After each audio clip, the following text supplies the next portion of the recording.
I have just gotten back from a personal brand shoot in Liverpool with some repeat clients, which was really great. They were super fun, so ignore messy hair. I've just gotten off the train, but I wanted to show you the process I go through when I get home, how I upload, how I cull, in case you're looking to streamline yours, adapt yours.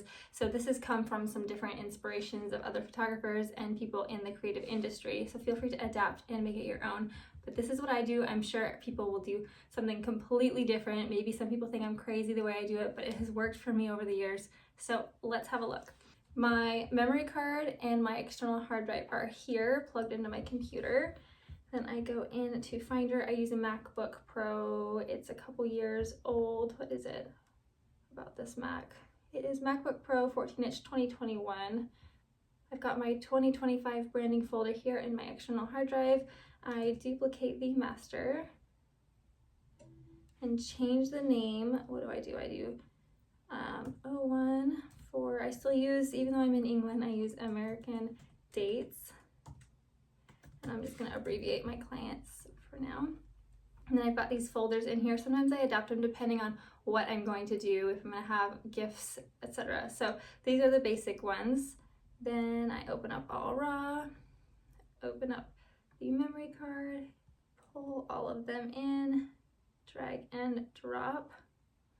So that'll take a few minutes and I'll pop back in with the next steps when it is ready. While we're waiting for all of those images to upload, I wanted to remind you the importance of backing up. So I have a QXD card on this Nikon Z6 II, and it is meant to be my primary card with the normal quote memory card as the backup. For some reason, my camera settings did not write onto the QXD card today, and it stressed me out, but luckily, because I have the backup on the normal memory card, we are all set. So just make sure that you've got your backup settings right on your camera for your client shoots, so you don't go home and stress yourself out. I'll just go ahead and share a few of the behind the scenes videos from today while we wait for these photos to transfer. Hey girls! With like touring coffee shops in Liverpool, and I was like, because I'm not here and I can't be honest.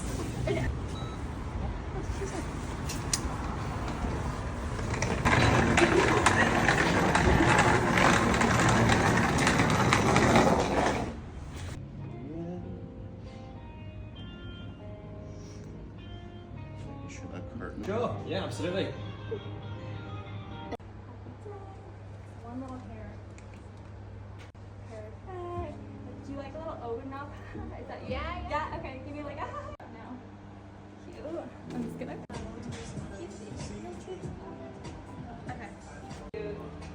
I love with the lights and stuff showing you. Yay! All right, that's a wrap. Okay, so now that all the photos are on my external hard drive, here's what I do next. To cull my photo galleries, I use a program called Narrative Select. It is fantastic for this. I absolutely love using it. So we just click on New Project. I like to drag the master folder in since it has the name. And then we click Next, and it doesn't normally take too long to load, so let's see what we got. So it loads the photos really fast into the program, but it takes a little bit of time for the AI to kick in and sort them by potential picks, likely picks, and ones that I don't want to pick, mainly ones that are either blurry or their mouth is maybe mid-sentence or maybe they're blinking. So it takes a little bit of time, so we'll let that load in. Okay, so once all of the photos are ready to be ordered by whatever filter I want, you can tell it gives you a little pop-up so you can know. So I like to first start with one of these. Let me think. What do I want to start with today? We shot over 630 photos, so we've got a lot of potential picks. That's because we used artificial lighting at a podcast studio. When it's natural light, it's often a lot less, but the studio lighting really helped get so many in focus. So I'll start with the bad ones, and I'll just put an X through all of the ones I don't want, and I will tag ones that are maybes. I know you can't see these right now because I want to protect my clients, but they're looking really good. And And sometimes the AI is not great. Sometimes it thinks I don't like stuff when I actually do like stuff. It especially depends on if you're having your client work out like a really natural scene and they're moving in a way that maybe the AI is like, oh, that's not great. Or if they're closing their eyes on purpose for something. So I always go through the categories of potential, unlikely, and undesirable just to make sure I'm capturing ones that showcase a variety of emotions and looks and all that fun stuff. Obviously, getting all the blinks out. Any ones that I know, when I know a client that I know that they won't love. Okay, then I'll go through the maybes. So you just click at the top these buttons and it will show you. It looks like the AI is still working based on what I've decided on some, so it's added more to the negatives.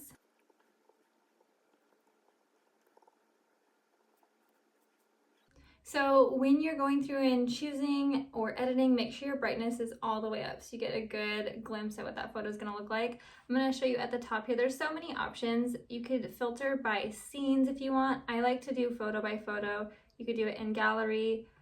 I don't often change these, to be honest. Survey mode, I don't really use that. I like to do it in this format for me. You can go ahead and look at which one. So it scores the image focus, which is really useful. So I know I probably won't use some of the lower ones unless they were intentional out of focus ones, which I do sometimes if there's something in the foreground and I want to focus on that, but the client is out of focus in the background. So I don't rely on these too much because they don't always get it right and they don't know what my intentions are. Here we have potential, we've got unlikely, and we have undesirable. These also aren't always accurate, so I always like to go through them individually as well. You can star rate them and then it will show you what you've done when you go into those. I've already started a little bit, so you can see I've got some rejected images. I don't often reject, I often just choose. I only really reject when I know it's a really bad photo. I like to keep a lot in the potentials in case the client asks for more options. So those are those, and then you can also filter by lenses. So I use 2 different lenses on this shoot, so that's kind of a fun thing. I don't really use that feature. Here's another couple options that you can do. That's how you shut that, and then you could change the order as well. So I like to open up panel info just in case I want to double check my settings. I also like to open up this so I can see closer on their face, and it's quite cool because it shows you if they're looking down, grid focus. This is the pro version. I bought a lifetime subscription to this when that was offered, so I'm really grateful that I got that. So while I'm going through, I'm gonna put this on blurry and speed through these so you don't have to watch. And I really just choose based on the pose, how focused it is, and then know that I go in later and adjust the coloring. So that's what I'm gonna do to these 600 photos, and I will check back in with you for the next step in the process once I've finished that. So I don't always know what my client's intentions are for these images, so I tend to over-deliver in the proof gallery so that they have an option of many different facial expressions and lighting. So I'm mainly looking at, are they well lit and are they in a pose that I think is flattering? And even if I'm not sure, sometimes I'll deliver it anyway so they can make that final choice. But basically, eyes open and good lighting is kind of the basis of this culling.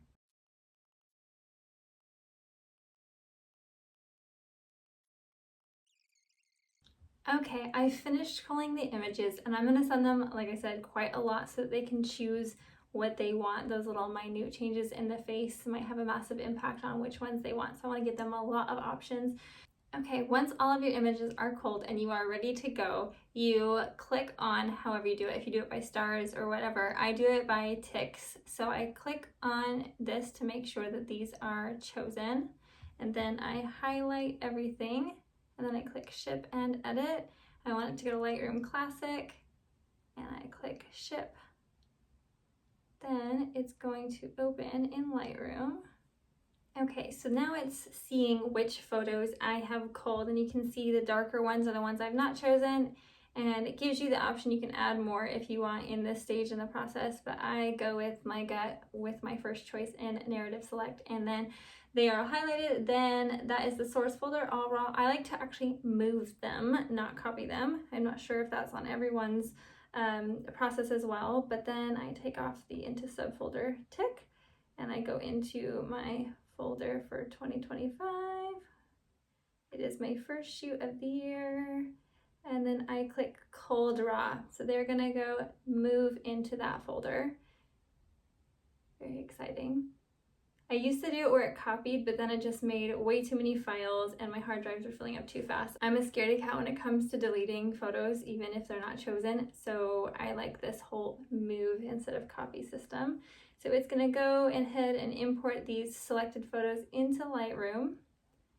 And depending on the client and the situation, sometimes I do a rough little mini edit on the photos to give them an idea of what's gonna look like, especially if it's a bit of a darker shoot. This was mainly in a studio, so the lighting is nice and bright. I've worked with these clients before, so I'm not worried about them being worried about their photos. So it really just depends on the dynamic and the client. So I'm not gonna do any edits on these before I send them the proofs. Okay, so what I'm gonna do now is I'm going to export these as very small versions so I can upload them onto my online gallery nice and little. So they all come over with a tick, which is nice, from Narrative Select. So we're gonna highlight all of them, File, Export, choose, and they're gonna go into my 2025 branding, into the, I call it edited proofs because I used to edit them a lot more. So that's just an old file that's been stuck in the master. So we're gonna keep it that way. And then this is important when you use Pixieset like I do, you unclick the file naming. It needs to remain the same file name. And then some people might think I'm crazy, but I make this quite low to make sure it doesn't take too much space in my online gallery. And then, so yep, they're in the right folder and small size and not renamed. And then we click export. And I'll pop in and tell you the next steps when that is ready. Okay, that took a while to export from Lightroom for some reason. Normally it doesn't take that long. So I've replaced my camera with some tea and we're gonna keep going through the rest of the process. So we'll jump right into Pixieset, which is what I use for my gallery delivery service. And I'll do GIM proofs. I actually shot it today, so I'll pop that in. I don't always put the event date, it's not a big deal, but sometimes it's nice for organizing. I've got a preset of brand proofs, which I can go through in another video if that would be useful, and then I put a watermark on my proofs. And that is just to prevent screenshots because they aren't edited yet and they are not high quality, so I don't want people posting them, so the watermark kind of helps with that. I then pop into my edited proofs folder in Finder, drag and drop. And then it will go ahead and upload those all into a gallery for me to send to my client. Okay, all the proofs are uploaded in a gallery on Pixieset, and I don't do many settings changes for the proof gallery delivery. One thing I do add is a password really quick. The download option is off, the store option is off, but it's really important that they can favorite them in this system if you want to move forward with a proof gallery concept. So make sure that is on. And then you can preview if you want, but this is just a proof gallery, so I'm gonna hit publish. And then I have collection password I'm gonna pop in. And then I have got the booster proof. So this package was called the brand booster. If you want a copy of my email templates, those are available to purchase, or you can watch some of the videos where I talk about what you need in your email client journey for brand photography. That is it. I send this and then they get back to me with what they want to edit, and I will carry on with the video when I hear back from them. So I realize it's a bit darker, but I've just heard back from my client which proof she wants. So I'm just gonna disregard the lighting and not make a big deal of it and just carry on showing you my process. So this was a rush job. Normally I charge extra for a rush job, but I'm going on a holiday in a week and I wanted to get these out of my hair and back to my clients so they can start using them as soon as possible. So this is the same day as the shoot. Normally I don't even promise the proof gallery, the same day. Maybe it'll be that week, and then normally final edits will be, up to 4 weeks depending on my workload. I'm gonna head into Pixieset here, and this is my favorite little process. Lightroom copy list. This is such a time saver. It's my understanding that some people don't even know about this, but it's incredible. So you click copy, and this is why you don't change the name of the files when you export the proofs. So you hit copy, go back into Lightroom, Control Find, click this contains, not contains all, paste and search, and it will take a certain amount of time depending on how many files it's looking for. but by the time it finds them all, it's going to highlight everything they favorited, and then I'm going to mark it as purple. And I choose purple because I think of that as picked. Purple is picked by client. And then if I start adding in photos that I just want to gift them, and then if they become too difficult to edit and I don't want to put in extra time, I can tell if it's one that I chose and I can just get rid of it. Generally I will edit the ones I want to gift them anyway, but it's just a nice little thing so I know which ones I choose and which ones they choose. Okay, it's gone ahead now and found all of those proof images that my clients want me to edit. So I click in, I highlight all, control or right click, however you do it, and then I like to set color label to purple for client picked. And that way, see I'm all turning purple, that way when I close down the search bar, I can see which ones they picked, because everything is flagged when it comes over from narrative select. So now I can click on the purple down here and it'll only show me what they've picked. And then I edit them all, put them back into Pixieset into a final gallery, send them in a much higher format, and then I change a lot of the settings in Pixieset for downloading. So I will do another video at some point on my exact Pixieset process, but for now, that is my process when I get home, the culling and the delivering of proof gallery. So I hope that was helpful.